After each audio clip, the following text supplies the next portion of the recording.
বলেছে কোনো সংখ্যার 60% কত বলেছে 30 হলে সংখ্যাটি কত। তাহলে দেখবে সাধারণত দেখবে আমরা কীভাবে অঙ্ক করি, যদি এক্স ধরে করি তাহলে অঙ্কটা কী হয়, তাহলে কোনো সংখ্যা আমরা জানি না, তার ধরে নিই কত সংখ্যাটা কত এক্স, তাই তো 60% সংখ্যার এর মানে কি গুণ, তাহলে উপরে 60 নিচে কত হবে বলো, পার্সেন্টের জন্য 100, এরা সমান বলে দিয়েছে কত বলো তো 30। তাহলে এক্সের ভ্যালুটা বের করে পেয়ে যাবো সংখ্যাটি কত, তাই তো। তাহলে আমরা কী করতে পারি বলো, এবার দেখো এক্সের সাথে এরা কী সম্পর্ক আছে গুণ, তাই তো 60টা, তাহলে এই সাইডে গেলে কী হয়ে যাবে বলো তো, বর্ডার এই সাইডে গেলে ভাগ হয়ে যাবে, গুণ হয়ে গেল, তাহলে উল্টে দিই, তাহলে উপরে যাবে কত 100 আর নিচে যাবে কত বলো তো 60, তা কাটাটি করি 30 দ্বিগুণ 60 50, তাহলে এক্সের ভ্যালু কত হলো বলো তো 50, বুঝলে কি না। ওকে চলো, এটা হচ্ছে একটা প্রসেস। এইবার তুমি দেখে অঙ্কটা বলে দিতে পারবে যে কত হবে, কী করে বুঝবে, চলো আমরা এক্সট্রাই করবো। তা তুমি ধরে নাও তো আমরা এখানে যেখানে আমরা এক্সট্রা ধরেছি, এক্সট্রাকে ধরে নাও যে সংখ্যাটা কত আছে বলো তো, সংখ্যাটা তুমি ধরে নাও মনে মনে 100, তাহলে কী বললাম সংখ্যাটি কত, তাহলে ধরলাম সংখ্যাটি কত, এক্সের জায়গায় তুমি ধরলে কত বলো তো 100, আর তোমার কত পার্সেন্ট আছে 60%, 60% মানে কত, উপরে 60 আর নিচে কত হবে 100।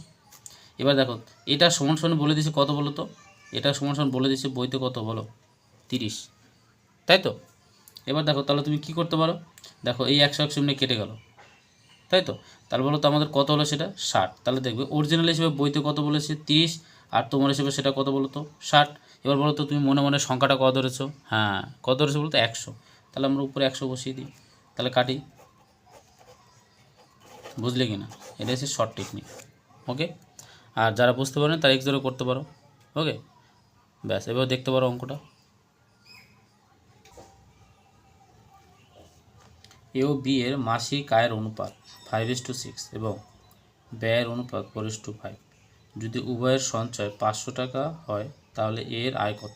তাহলে চলো, তাহলে দেখো আয়ের অনুপাত কত, এটা ধরলাম এ, এটা হলো বি, তাহলে আয়ের অনুপাত কত বলো, আয়ের অনুপাত আছে কত 5, আর এটা আছে কত বলো 6, আর ব্যয় কত বলেছে, ব্যয় কত হয় বলো, ব্যয় আছে 4:5, এবার দেখো তুমি এর আয় হয়েছে 5 টাকা আর ব্যয় হয়েছে কত টাকা 4 টাকা, আর এখানে আয় হয়েছে 6 টাকা আর এর হচ্ছে ব্যয় হয়েছে কত 5 টাকা, তাহলে বলতো এ সঞ্চয় করে কত 1 টাকা আর এ সঞ্চয় করে কত বলো তো 1 টাকা, তাই তো, ব্যাস হয়ে গেল। এবার দেখো অরিজিনাল আমাদের বইয়ের হিসেবে বলো তো, বইয়ে কত দিয়েছে বলো তো, সঞ্চয় কত টাকা করে, উভয় কত টাকা সঞ্চয় করে বলো তো 500 টাকা, তাহলে বইয়েরটা উপরে রাখবে, সবসময় মাথায় রাখবে বইয়েরটা উপরে, আমার হিসেবে বলো তো সঞ্চয় করে কত টাকা 1 টাকা, দুদিকে সমান বলেছে, তাহলে হচ্ছে 1 টাকা। এবার অ্যান্সারে কী চেয়েছে বলো তো, তাহলে এর আয় কত বলো, এর আয় কত, তাহলে বলো তো আমরা ধরেছিলাম কত 5 টাকা, তাহলে উপরে বসাবে কত 5, তাহলে করলে কত হয় 5 5 25, তাহলে 2টা শূন্য ফ্রি, বুঝলে কি না। দেখো এই ধরনের অঙ্কগুলো তোমরা কিন্তু তাড়াতাড়ি অঙ্কগুলো পারবে। ওকে চলো নেক্সট অঙ্ক কী আছে দেখে নেই। কী বলছে, দুটি সংখ্যার অনুপাত 3:4, প্রত্যেক সংখ্যার সঙ্গে 6 যোগ করলে অনুপাত হয় 5:6, তার সংখ্যা দুটি কী কী। তাহলে দেখো প্রথম সংখ্যাটা কত আছে 3:4, আর অনুপাত 6 যোগ করলে অনুপাত কত হয় বলো তো 5:6, তাহলে নিচ্ছি এখানে 5:6, তাই তো। এবার তুমি দেখো যে আমাদের আগে ছিল 4 আর এখন হচ্ছে কত বলো তো 6, বলতো কত বাড়িয়েছে, কত বেড়েছে 2 বাড়িয়েছে আমাদের অনুপাত হিসাবে, আর এখানে ছিল 3 বেড়েছে কত বলো তো হয়েছে 5, তাহলে কত বেড়েছে 2।